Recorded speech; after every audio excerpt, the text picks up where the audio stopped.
You are listening to the Horse Radio Network, part of the Equine Network family. What a beautiful day for horses in the morning. You are listening to the #1 horse podcast in the world. Here's your entertaining look at the horse world and the people in it.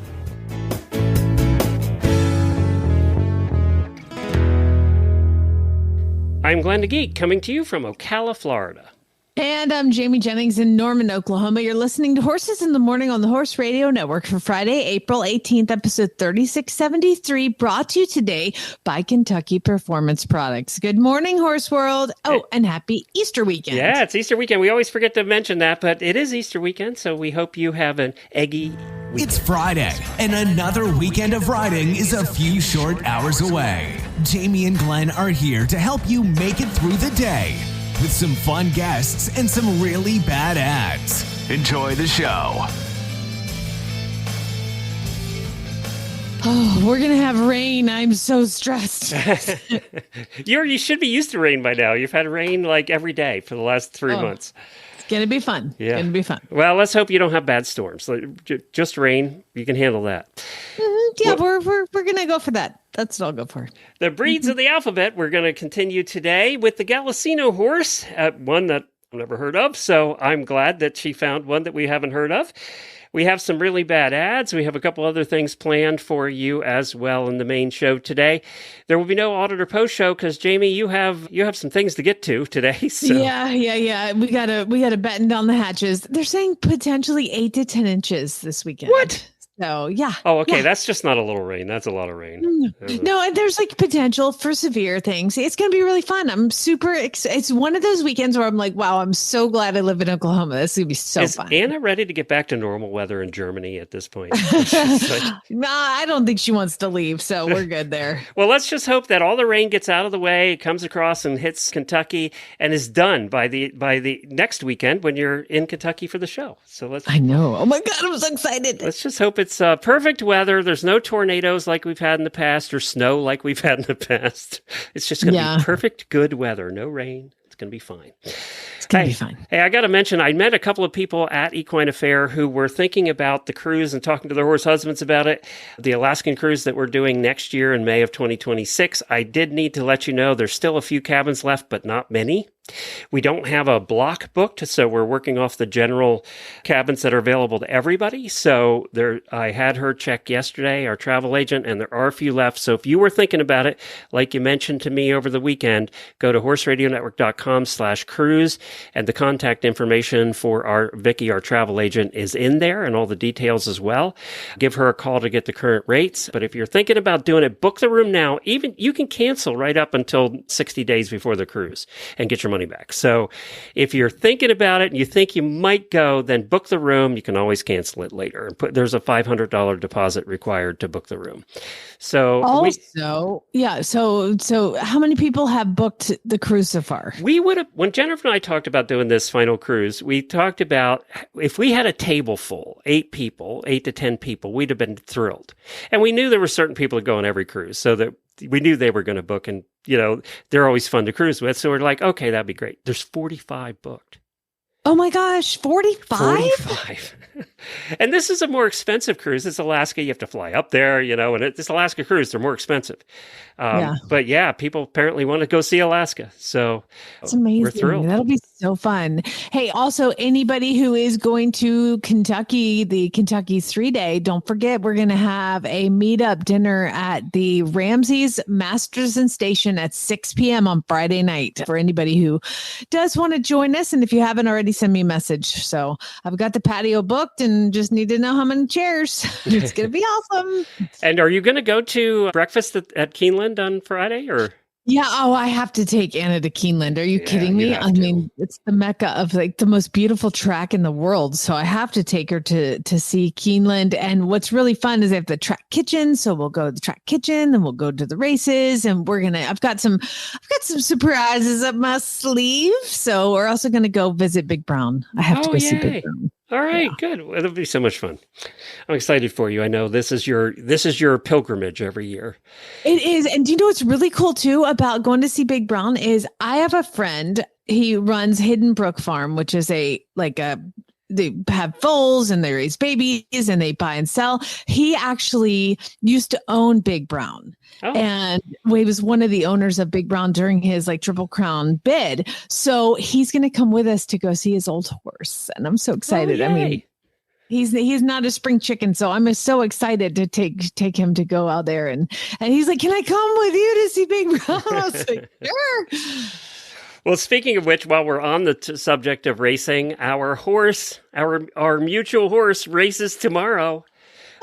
That's happening. Caldera will race tomorrow on Saturday in race number 6. It's the Bathhouse Row. That's at Oak Lawn Park. He will be in post 2 in a field of 7. So only 7, we have a shot. And post time is at 3:04 tomorrow. If there's 20, Glenn. What the heck? Now, I will tell you that my other horse, Improbable Luck, runs right before him. Oh, really? At 27. Yeah, in the same track at Oak Lawn. So, and I think there's 11 in his field, and he's breaking out of post 1. So it's a big deal for his first race. So big day for the big racehorse owner, Jamie tomorrow. I know. I'm like, I have so many horses running at tracks tomorrow. I'm like so bougie. I'm like, oh my God, what am I going to do?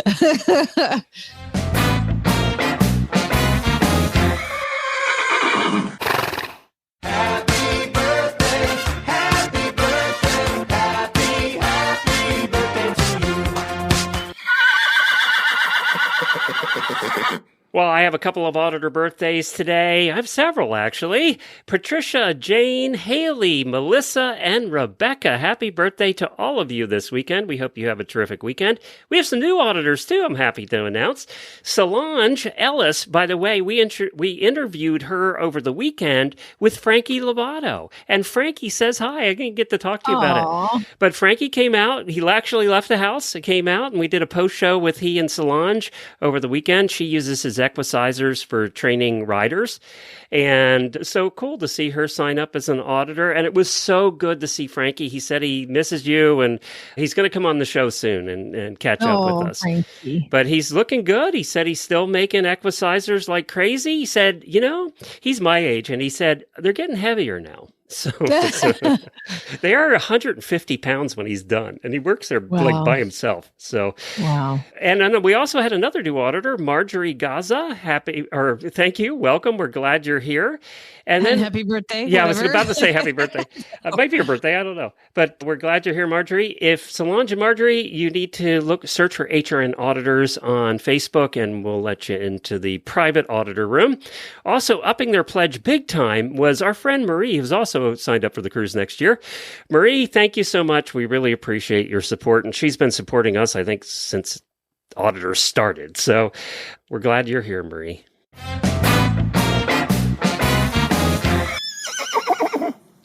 Well, I have a couple things that I would like to go over. First of all, I did something last night that is, oh my gosh. So Chad and I went to go see a band at a bar restaurant last night called like Sister Hazel. Like a date. We actually went on a date and we went to see Sister Hazel. Now, Sister Hazel was a band that was really popular in the early 2000s. I was going to say 90s or 2000s. Yeah. Yeah. And so they were 90s, 2000s, but they came into the radio station all the time. And so I spent a lot of time with this band. So it was so fun to go see them tour in Oklahoma and just being out in the crowd and seeing it was so fun. I had so much fun. I went on a date and then we went to a pub afterwards and it was just awesome. Did they recognize you? Oh, I didn't. I just didn't. Oh, you weren't brave enough to. No. I don't live that life anymore. And I certainly don't want people to look at me and be like, oh my God, you got old. Well, these guys must have gotten old too. A couple of them must be my age too. Yeah. It was crazy. Like, I mean, one of the guys who plays guitar was the husband of my co-host when I worked at the Burt really? Show. Yeah, so they're divorced now, but I knew him very well and the band really well, and it was cool. They're from Gainesville, Florida. Wow. So just fun to see them.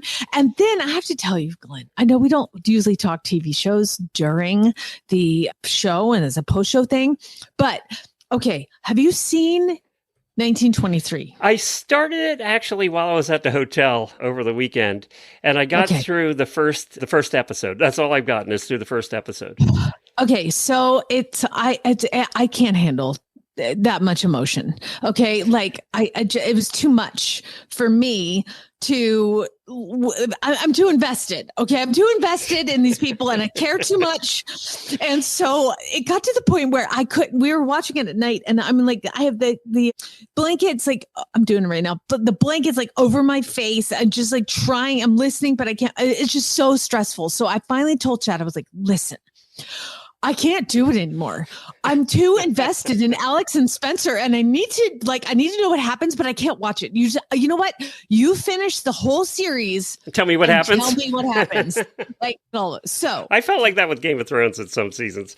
Yeah, my palms are sweaty right now talking about it. Okay, so I just care too much, and Alex I just love her, and it was just too stressful. Oh, you know they're going to kill off some of the family during the season. So, Well, exactly, and I was like, but she got herself into a big pickle, and I just couldn't take it anymore. It was like 2 episodes left. I was going to have to tell me. So yesterday morning, Chad told me during breakfast the tale of the rest of 1923 and what happened to everybody. And Glenn, I swear to God, I was sobbing in my kitchen during breakfast as he's retelling the last 2 episodes to me, and I lost it. I was crying so hard because I was just so much emotion. I just couldn't take it. And then guess what? He started crying, watching me cry, telling me, I was like, oh my God, I'm kidding. So yeah, I was like, this is why I couldn't watch it, because you retelling this to me is making me look like a crazy person. And I just can't take that kind of emotion. So I was telling everybody, like I told Farm Boy Barrett, I was like, you need to watch this show. Like, it's super cowboy. You'll probably love it. And you are stoic enough to handle the emotion of it. I'm just at the part where they're rustling cows and, doing that kind of thing. In the first episode. I watched 1883. That was really good. And then we watched, I haven't seen the last season of Yellowstone. I kind of got a little bit, whatever. But the whole 1923, oh my God. Oh my God. Oh my God. Okay, we got to move on. I'm going to Taylor Sheridan, though, that's his superpower, is getting you so invested. I've been watching a lot of interviews about them, and basically what they were saying is he'll kind of sit you down and talks to each person. He's like, hey, what special skills do you have that I can write into? He just makes each character so personal to each person. And Spencer Dutton is on my list.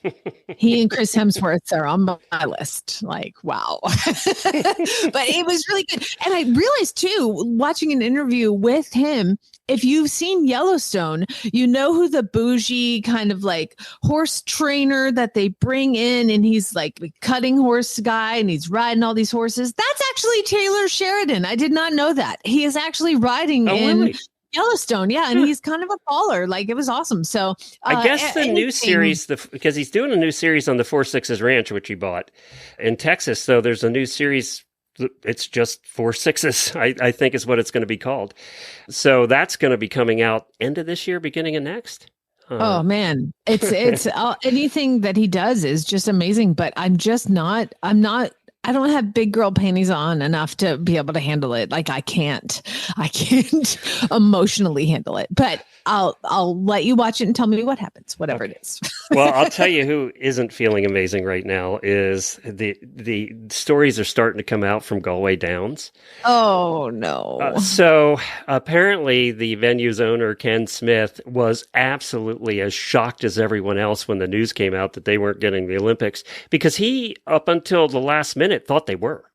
Yeah, apparently for the last 3 years, he's been working with the Olympic Committee, and everything was, as far as he knew, the town officials in Temecula, as far as they knew, the Olympics were coming there. They were preparing for it for the last 3 years.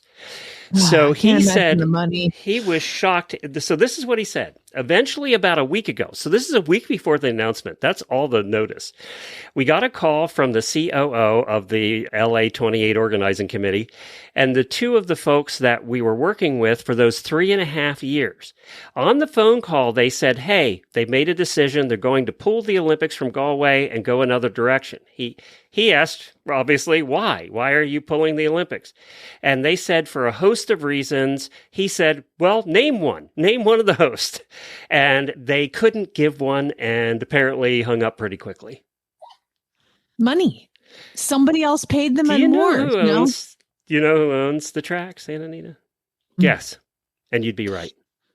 Yes, and I would be right. Who owns Santa Anita? I would say the city. Nope, Stronach Group. Oh, really? I'm not saying anything. I'm just saying who owns it. I'm not making any innuendo. I can't believe they pulled that. It's just well, wow. there's and obviously now they're using the excuse that there's more infrastructure. And a couple of our our listeners that live out that way said yes, there is more infrastructure. Is actually on like the train and bus lines and all that stuff. They'll have to use. They're saying they're not moving the cross country off site, and the only place on site's that golf course. So I assume they're going to use the golf course again. But yeah, apparently the people at Galway were shocked. They really thought they were going to get it. I guess one of the problems with Galway, you've been there. One of the problems with Galway is there's only a 2-lane road into it. And they said that was going to create a problem. Although where the track is in the city, that is, by the way, most of these tracks, like even Louisville and those tracks that we've been to, they're in the worst parts of town. Is the Santa Anita in the worst part of town? I can't speak to what's around it. I just remember going to it, and it is very beautiful. I mean, It is beautiful with the mountains behind it, and yeah. Because you go to Churchill, and you don't want to be spending any time in the blocks around Churchill. No, you better get in there real quick. Yeah. But you know what? Thinking about it, like Atlanta, when they had the Olympics in Conyers, they had it at the what is now defunct Conyers International Horse Park. It was. I remember going there, and there was like a 2-lane road in, and I was stuck in traffic, and I missed most of the show jumping because it was really hard to get in. And that's what they are saying. And even our one listener lives out that way said, yeah, it would have been a problem. So yeah, it's one exit off the freeway to get there. Yeah. Pretty intense. Well, there you go. That was the I just read it. It kind of broke my heart when I read that yesterday. I was like, oh, poor people have been working on this for so long. Well, let's hear from Kentucky Performance Products. And then we're going to go into a breed. We're at the letter G now. So we're going to do the Galiceño horses, which was one we know nothing about. We have Richard Blaney joining us and Heidi Reinhardt. And they're from here in Florida. And hopefully they're the resident experts on these because we certainly are not. She had waited all her life for this moment, dreaming about it since she was 10 years old. The trailer ramp touched the ground. He whinnied as she backed him out, swinging his head around to get a good look at his new home. His coat gleamed in the sun. Her love had arrived. She was breathless. He was beautiful. She could hardly wait to tack him up and start off on what she was sure would be the best times of her life. This love story is brought to you by Contribute, providing essential omega-3 fatty acids that help maintain low inflammation levels throughout your horse's body. The horse that matters to you matters to Kentucky Performance Products. Call 859-873-2974 or visit kppusa.com to order today. It's time for Breeds of the Alphabet. From Arabians to zebras, we take you on an adventure, highlighting a breed for every letter of the alphabet. Can we do it? Stay tuned in 2025 and find out.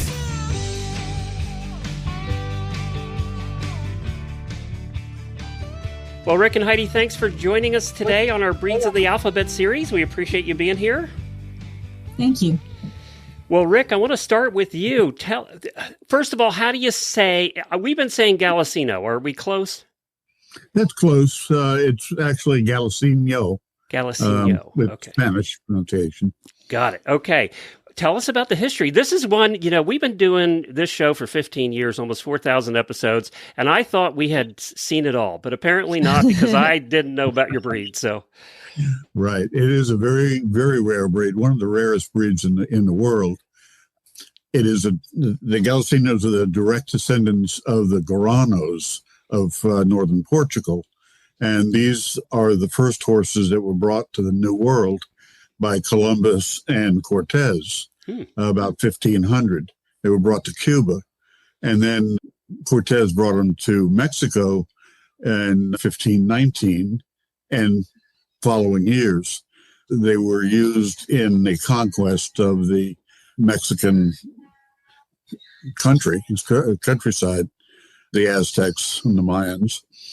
And they were there, left pretty much in the wild in the Yucatan Peninsula.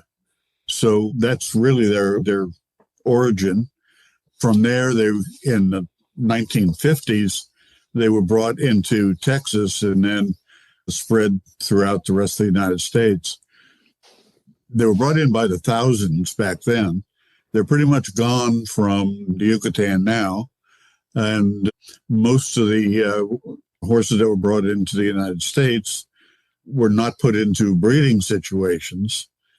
We picked up on them in 2006, and the other ranches that did raise them back in the 50s, 60s, 70s started to concentrate on marketability and decided to increase their size by crossing them with quarter horses.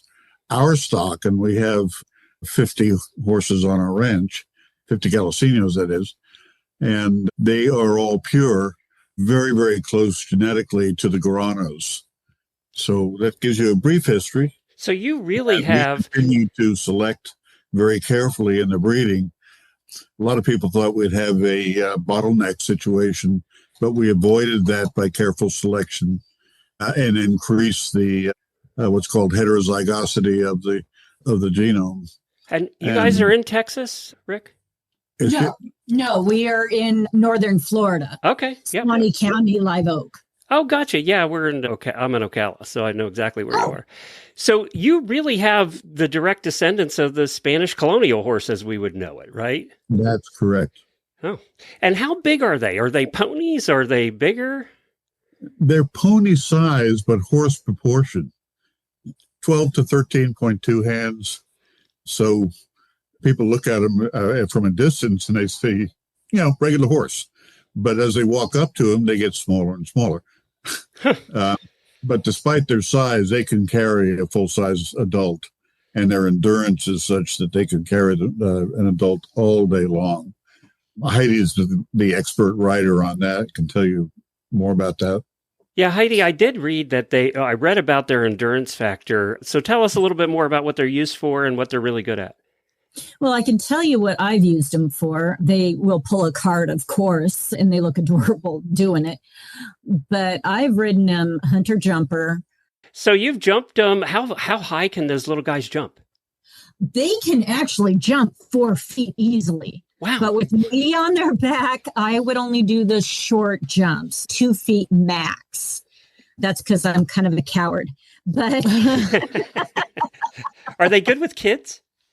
Very. I've never had a kid crying when they left here. They'll come here crying because they're afraid of a horse. Even though these are small to a little child, they're still kind of big. Mm-hmm. And I'll put them on one of my more gentle, and the proportion works, and the kids wind up smiling. And, they're a curious breed, and so they do like to come up and check out the kids or whoever else is visiting. But yeah, they're perfect size for kids, and they're not mean. Right, like most ponies that I've dealt with over the years. That's what I've heard. So what about their health situation, and how are their feet? Oh my goodness, they have excellent feet. We don't shoe any of our horses. Oh wow, okay. We don't have to. Fortunately, can you imagine the cost? Yeah, 50 of them? Yeah, that would be something. But we do have the farrier out on a regular basis, and everybody gets done whether they like it or not. But they have very good, strong hooves. Well, you think that when they were in the wilds for 500 years, it was a situation where only the strongest would survive, and that included having really good, solid hooves. They need trimming every now and then because we're in a sand area and not very rocky at all, but otherwise they maintain excellent feet. And I assume you live in Florida, and we all know what the temperatures are like here, especially in the summertime. I assume they're really used to the warm weather because that's where they kind of, they started there, right? Mexico and down in that area. Yes, but my grandfather, when he and his partner brought them up in 1958 from Mexico, they took them to Spokane, Washington, and Idaho. Oh, wow. And they thrived there. From there, some of them even went up to Canada. So the cold temperatures don't seem to bother them either. They have a pretty wide weather range that they not only can tolerate, but they can thrive in. All right. So I wanted ahead. to know, like, how of all breeds, how did you guys get into the Galiceño? My grandfather, John Lebret, and you can read this on our website as well. He had 4 young girls, my mother and my aunts, and he went down with his partner in 1958, and he brought up a couple hundred Galiceños to Spokane, Washington for his girls to ride. Okay, And wait a minute. Stop there. Hold up. So, every girl's dream is to have a horse. You're saying he brought a couple hundred? He went a little overboard on the horse thing. Well, he and his partner, it wasn't one big move. But they brought the horses up, and they wound up, friends bought them for their kids. And it turned into a little rodeo thing in Spokane in northern Idaho. And 4-H. It was big in their 4-H. I mean, they were actually pretty popular in the early 60s, early to mid 60s. Who knew? Well, they're absolutely adorable. And I'm noticing, too, that on your website, it talks about some of them are gated. Yes. That was a nice surprise. Because I'm accustomed to just a walk, trot, canter, and they do have a walk, trot, canter, but there is a mid gait in there that is super smooth that I had just figured out how to get them into, but only some of them have that gait. And it's kind of, I really can't explain it. It's like flying. It's a lot like my, Tennessee Walkers. So with all of these horses, do you guys breed them to sell? Do you breed them to show? Well, we would love to show them, particularly in your area. Judges don't like to see a full-grown adult on this size of a horse. I hate it. I've heard it from a judge. You need to get a real horse. Well, it is a real horse, but proportionally, judges like children on a horse this size or a very small adult. We only sell the geldings or the boys, stallions, geldings, or we might sell satellite herd. But because of their rarity, we will not sell a mare unless she is going to be a brood mare with very specific stallion. So we might have a satellite herd of 2-3 mares, usually 3 is a number we like, and sell that with a stallion. And so all of our eggs aren't in one basket. Well, and I'm glad you guys are very particular about that because otherwise it gets out of hand, right? Yes. And, you're protecting the breed is what you're doing. Absolutely. Well, and good for you for doing that because you care. And so how many are in the United States? Do we know? Do you have most of them? Well, we do have a majority of them. As far as we know, there are less than 100 in breeding situations. Wow. We don't know where they all are, but in breeding situations between Texas and us, there are less than 100. And the folks in Texas have started crossbreeding them with quarter horses to increase their size and saleability. But we're not interested in increasing their sellability. Yeah, it would be great, but we are mostly interested in maintaining the pure breed, our particular facility. Okay, so Rick, I know a little bit about your background being in zoology. Did you ever predict in your retirement that you would be playing with ponies? Oh, that is a good question. No, I never would have imagined it. I retired in 2006, and that same year, Heidi said, well, her mother called and said, I have a couple of horses. Would you take them? So off we went to Idaho, brought back 2 Galiceños, stopped in Texas, bought 2 more, and that started the Galiceño Swanee Ranch. So, and now you've retired and you're working harder than you ever have. No, you know that, right. It is interesting, though, that my background, I spent a lot of time working with and studying endangered species. So this kind of was just a step different to deal with an endangered breed, but the same concept of how to keep them going genetically, just followed from what I knew before. Well, both of your backgrounds probably really helped make sure that genetic line was pure. Absolutely. Yeah, I mean, you're both into, you're both biologists, and your degree is your degree in biological sciences, the doctorate? Yes. Yeah. Now you're a doctorate of ponies. Yeah. We've changed Right. it now. I'm going to send you a certificate, okay? Please do. Yeah. He needs it. Yeah. I'm a pony guy too, so I get it. I get it. Well, we do welcome people to come up and visit them, walk among the living history. And we got a new baby born the 15th. Well, you guys aren't too far from me, and I drive my ponies. I have hackneys, and I need to come up and drive one. Yes, you do. I would love that. I love driving ponies. Well, this is great. What's the name of your farm? Galiceños of Swanee. Oh, I know exactly where you are, and it's a beautiful area.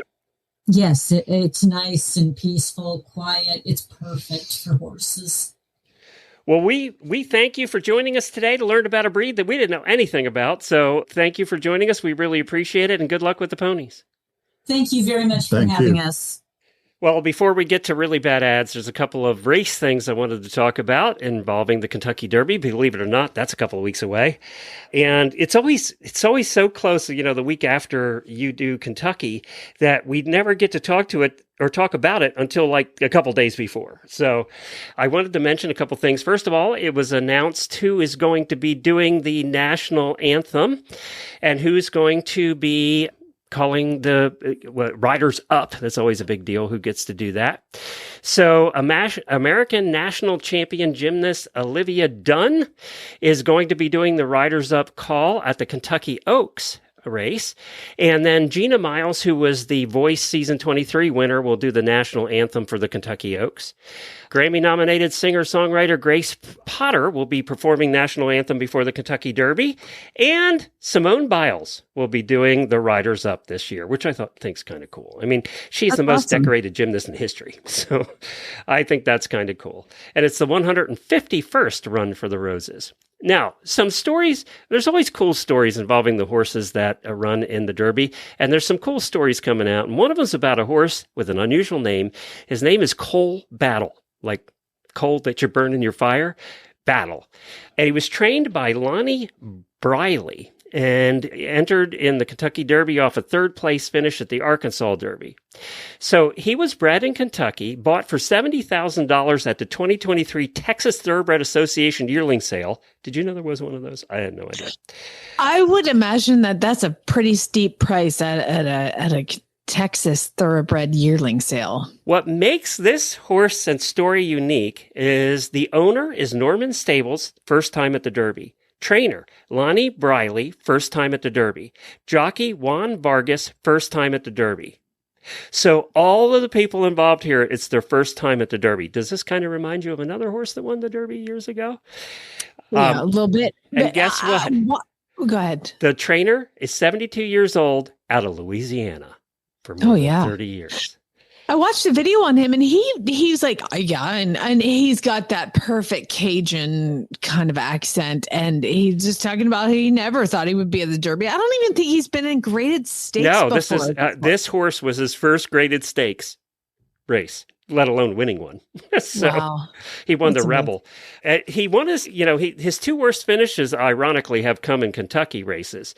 But he's third place finisher at the Arkansas Derby. By the way, Mystic Dan went on to win the Kentucky Derby, was also third place finisher at the Arkansas Derby.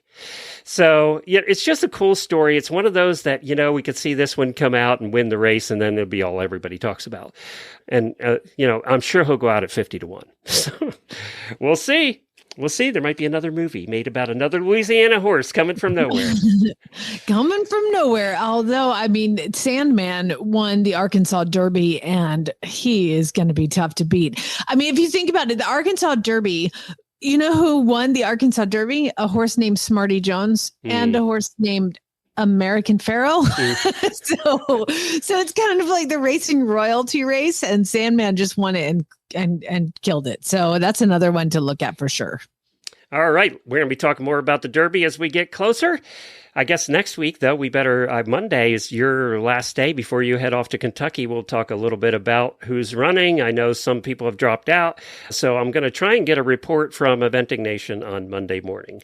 So looking at the potential weather, by the way, I started, and the cool thing is that rain is scheduled for Friday and Saturday. Oh, there you go. Perfect. Perfect. All right, let's do some really bad ads. For first-time horse owners and new riders, finding the information and support you need can be challenging. That's why Equine Network has partnered with Sentinel and Absorbine to bring you My New Horse. From important horsekeeping information and how-to videos to social media communities, exclusive experiences, and more, My New Horse is your one-stop shop for riders of all levels and disciplines looking for easy-to-understand horse care information and guidance. Start your horse ownership journey today. Visit mynewhorse.com. Pay attention. If you ain't met one by now, you're bound to sooner or later. He says one thing and he means another, but hey, he can't help it. He's a horse trader. Horse trading. Well, it's a laissez-faire. Let the buyer beware. Horse trading. They tell a low-down lie with a sincere stare. Horse trading. Well, if they're talking in circles and the deal ain't square, he's a master in the fine art of persuading. Horse trading. That's right. It is that time of the week for Really Bad Ads. Well, and of course, we give away prizes every month, and we have some fantastic prizes for you this month for people who submit ads. And we have two of the betting blockers. I actually got one of these in, and they're kind of cool. It's the easy-to-install system designed to keep your stalls and aisles cleaner. It keeps the bedding in your stall from not going into the aisle. So I guess if you have a barn that has a proper aisleway and proper wooden stall doors and everything, not panels like we have, it would be perfect, because basically what happens is your horse hits their feet on it and it just knocks all the bedding and stuff into the stall and keeps it from the aisleway. So we're going to be giving away two of those. That's a $200 value. And the following products are provided by horselovers.com, home to over 120,000 products for your barn, your horse, and you. Check them out at horselovers.com. Well, there's a Carrots horse grooming barn caddy, and honestly, if Carrots is on it, on the name Carrots is on it, it's going to be good. And so this is a barn caddy worth $59, so it's pretty awesome. Yeah, it is really nice. And then we're going to have two winners that will each get 3 45-ounce bags of stud muffins. I want to win this one, including the original stud muffins. Your pony cannot have. Yes, he can. He can have the stud muffin slims. They're made. They're diet version, and then the stud muffins peppermint. So it's a $72 value. And of course, we all know stud muffins. They're hand baked and made with the highest quality ingredients that horses love. I haven't found a horse yet that doesn't like stud muffins. So we are giving away 3 45-ounce bags. Those are big bags to 2 different winners. So you want to get your ads into Jennifer at horseradionetwork.com. All right, let's do some really bad ads. We're starting with Erin, sent this one in, and she wrote, "It's one thing to come across feral cows while on a ride." We discussed that last week. But emus wandering in the neighborhood, oh my God. Okay, so this is in the Lost and Found Animals of Vermont. 4/14/25. Missing emus in Berlin. 2 of my 3 emus jumped the fence at my new house on Route 12 in Berlin today. They went missing around 11 a.m. They got separated and are not familiar with the surroundings since I just moved yesterday. My pony wanted to make sure that there was not a short fence for your new emus. That's ridiculous. So which of your horses would handle coming across emus on the trail better than the others? Craigslist Carl. He's the only one who won't care. Yeah. Scooter'd be so gone, I'd be bolting up for 3 miles. I'd be gone. I'd be done. But my chicken Andalusian would not even venture. He would smell emus and not leave the barn. He would do a 180 and you'd be on the ground. Emus, they're so big too. We have them right down the road. There's an emu farm and they have very high fences. Yeah, this person needed some more. I wonder too, if 2 emus jump out and then there's 1 emu that's left behind, does it do what horses do and like run the fence and whinny and freak out? Nightmare, like our horses when one leaves. Yeah. Yeah, exactly. All right, Hannah sent the next one in, and it's called Broke Rideable Mare Horse, $3,500. God, I love when they call him a mare horse. Meet Nellie, a remarkably gentle and broke 15-hand sorrel roan mare estimated to be between 10 to 14 years old. And what does that really mean?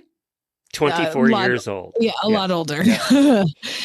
Key features: mild temperament, tender mouth, ridden with soft rubber bit. Hold on. I can't possibly. What are those little those things called? Asterisks? Yeah. I can't say that as many times as there are, but just know 1,000 of them. In between every little phrase is about 12 asterisks, and that's just word that I can't say. So just imagine there's more dots on this thing than words.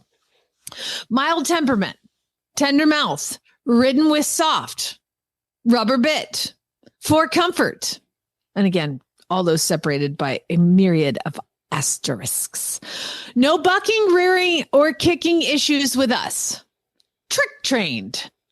Versatile riding styles. Versatile equipment. Rides comfortably with or without spurs. Groundbreaking ground manners.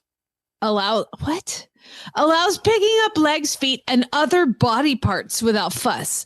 Ooh. What other body parts what are we picking up? Obstacle trained. Comfortable around poles and barrels. Up to date on worming, but not currently vaccinated. Important ownership note. Confident riders preferred. Nellie requires an experienced owner due to mild anxiety when tied. Okay, we went through all those things about how wonderful this horse was, and I was ready to put my kid on it, and then the last sentence is experienced rider only. Honestly, it's so hard to read. Wow, Hannah, that is really bad. It's so hard to read with all the little dots and stars across the page. I don't even know what I was reading. It does a lot. This horse does a lot for a horse with anxiety. I gotta say, it's well trained for a horse with anxiety. Katie sent this one in. Draft and Sport Horse Facebook page. Is anyone looking for 100% certified Rocket Donkey Deluxe? And that's what it says. In the barn, anyone can handle and groom her. She is as gentle as a puppy on the ground. She'll stand tied all day long and fall asleep, and she loves being pampered. She's great with our toddler around her, and she isn't jumpy or spooky. She leads, loads, and travels. She'll also stand nicely in a stall or turn out with a mixed herd. Here it comes. That being said... I didn't add that. That's what it says. That being said, this isn't a beginner's horse under saddle. Wait a minute. Wasn't it a donkey? Rocket Donkey Deluxe. Does that mean donkey, or is that a way to say? I don't know. Okay. This isn't a beginner's horse under saddle. She's not an intermediate rider. What? Okay. But she is a fun horse for someone experienced and confident. She will jump down, up, or across anything we ask her to, including your fence. No, I added that. But if you want to do nice slow work in the arena or ride on the buckle, it's not happening with this one. Want to work with her on barrels? Perfect. Girl can turn 360 at high speeds. That's not good. Yeah. She'll be, those runaway emus. Yeah. She'd be gone. He sees them. Want to do poles? Perfect. Want to fly over jumps and pretend you're a fox hunter in Europe somewhere? Perfect. Want to do long distance trail riding? Perfect. This girl needs a job and enjoys working. She is just full of snap. No buck or rear. No nasty habits other than being full of energy. I will ride her for anyone interested in seeing her, but due to how hot this horse is, I'm not taking the risk of someone else who can't ride as good as me and think they can swing their leg over her and kissing the dirt on my property. That is one long sentence. That's a sentence. I can't. How many of these in the last couple of weeks have we had that said, you can't ride her at my property, no test rides allowed? I can't say this loud enough. You need to know how to ride and be a confident rider to ride this horse. Do not call me and tell me you're an experienced rider that's used to hot horses when you have only ever ridden lesson horses. You will not be able to control this one. Oh my God, this one's a nightmare. What is this horse? And is it a donkey? I'm still stuck on the certified rocket donkey deluxe. I'm sure that's some cute way to say it's a rocket donkey. A crazy horse, yeah. Wow, we have a trend today, don't we? Oh, well, this one's quite different. Nicole sent this one in, and this is, oh gosh, from one of potentially the worst Facebook pages I've ever been a part of and left. It's Arizona Horse Corner. Okay. Arizona Horse Corner. Here's the ad. Looking for a kid pony, must be clam. Spelling matters. Spelling matters. Must be clam. I want a clam pony too. Sabrina sent this one in, and this is from the Facebook page, Arabian Horses Anything Goes. Oh, God. Let's see. Okay, there's punctuation eventually. For sale, 12-year-old Arabian gilding, not broke, has been saddles. Has had a bridle on load stands for the farrier baths and clips. Very easy to handle, awesome personality. Goodness style, likes to have a mare. With him out in pasture, PM me to chat if interested, located in Florence, Montana. Look at this horse's face. This looks like the saddest horse that's ever lived. Oh my God, he looks so sad. Or she looks so sad. Is it a boy or girl? It's it's a gilding. Gilding. He just likes girls. That's what we He just wants a mare with him because he's probably a horny bugger. Don't we all? Holly sent this one in. Texas. Oh, look at this picture. Oh my God. This is the angriest horse I've ever seen. The last one's the saddest horse. This is the angriest. Oh my gosh. Here's the deal. This horse is a jerk. He will try to rub you off on... I've got to join this Facebook page. What Facebook page is this? Texas Horse Trader. Just what you would imagine. Oh, my God. Here's the deal. This horse is a jerk. He will try to rub you off on trees. He tries to fight through the bit. He is a retired rope horse. Does he ride? Yes. Can you try to ride him at my place? Guess what the answer is, Jamie? No. He's a good-looking horse, but 100% needs a strong reminder that he is not in charge. Grade 15 to 16 years. What's that mean, Jamie? 25. And he's 15-1. What's that mean, Jamie? 14-2. That's what I was going to guess, too. 14-2. And this is the picture of this mean, nasty-looking pony. I mean, he looks like he's so mad.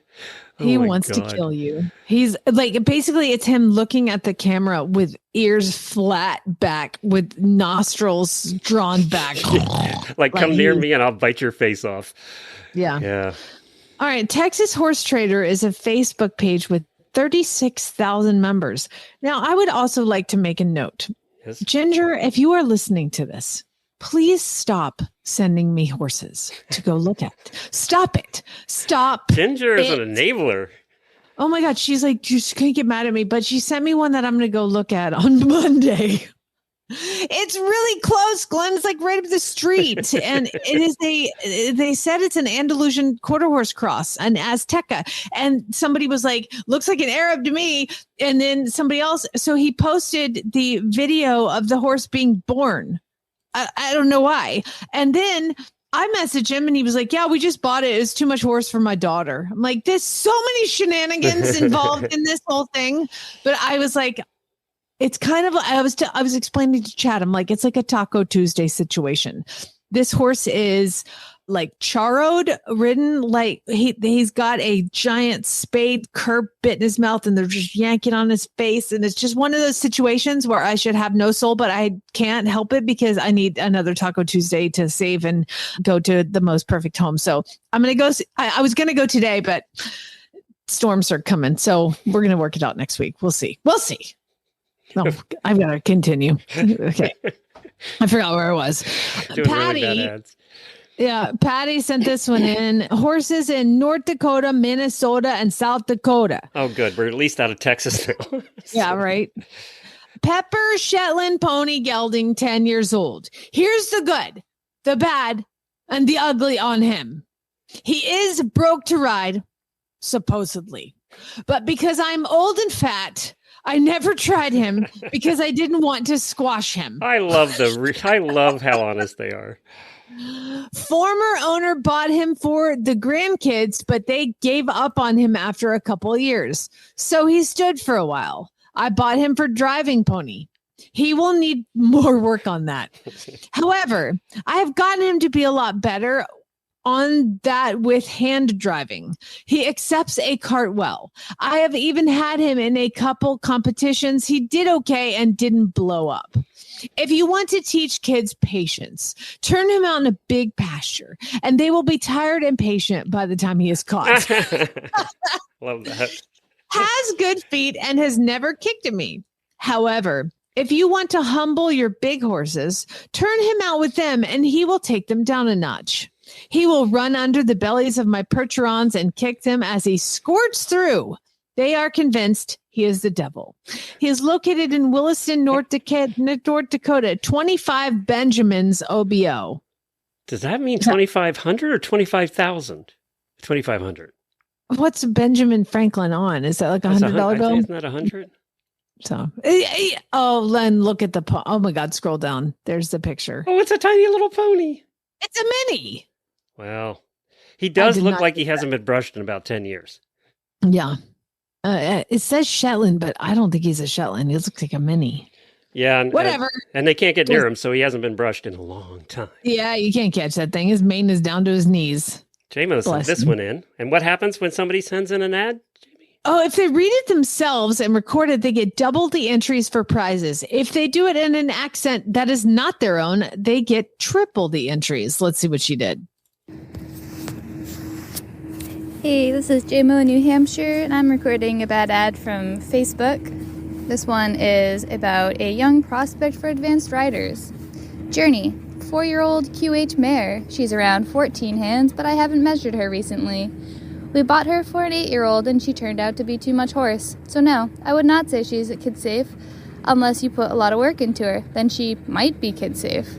She needs a confident handler and someone to put her in her place. She's very pushy and will push you through the gate. Very fixable, but none of us have time, and we can't have that around an 8-year-old. Feel free to message me further for information about her quirks. I truly believe she will make a phenomenal horse for the right person. Low 4 figures. So it'll be good, maybe, if you train it. We did have a trend today, and the trend was all of these horses are just nuts. They're just crazy. They're going to kill you. Everything wants to hurt you. You need an experienced rider for anything we talked about today. Apparently, that's the only horses for sale anymore, needing experienced riders. Yeah. I was informed that this one that I was going to go look at will run away with you. So it should be fun. It'll be great.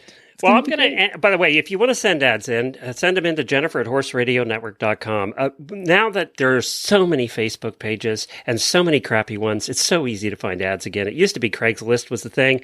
Now Facebook just serves them up on a platter, and all you have to do is send it to Jennifer@horseradionetwork.com. And send a screenshot. Correct. And also, thank you to horselovers.com for providing the prizes. We're going to end on a fun story, on a happy story. Okay. I thought we needed that, especially today and this week. So this Yorkie showed up at the front door of Kappa Sigma House at the University of Southern Mississippi. And apparently the frat bros took this Yorkie in and they said, well, we probably should try and find the owner. So the vice president, John Christopher, took him to the veterinarian, which, by the way, I think was rather responsible for some frat brothers, don't you? I think that I give him credit. How much beer did they give it? I mean, let's find out before we give him accolades. He did have a good time while he was there. I'll just say that. When he learned that the dog was microchipped and that the dog was from Lake Charles, Louisiana, and get this, had been missing for 5 years. What? The dog went missing from a lady by the name of Laura owned the dog and it was Hurricane Laura.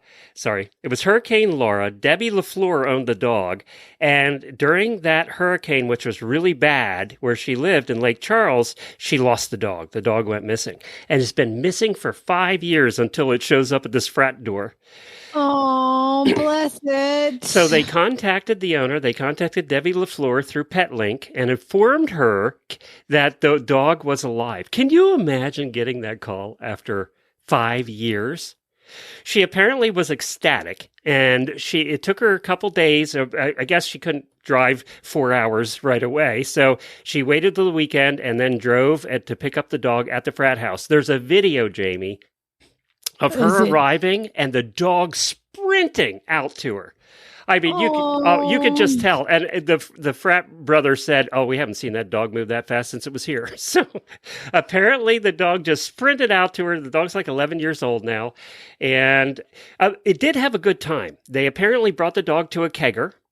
Of course. Went to a couple baseball games and brought the dog all over campus for the entire week to the grocery store, just doing all kinds of stuff with that dog all week long. So the dog got to have a good time while it was waiting for Mama to show up. Unfortunately, her husband had died, and this was the husband's dog, like really attached to the husband. Aww, but she was so happy. She said, I look at this as getting a piece of my husband back. Yeah, no kidding. Oh my gosh, that's amazing. What a cool story, huh? After 5 years, nobody has any idea where the dog was for 5 years and, 4 hours from home. Yeah. What an adventure. Amazing. If only that dog could write a book, because she probably had some adventures. And it's like a little 6-pound Yorkie. But anyway, there's my good story. You guys all have a wonderful weekend, and we'll look forward to talking to you again on Monday. See you, everybody. Spay Neuter Geld.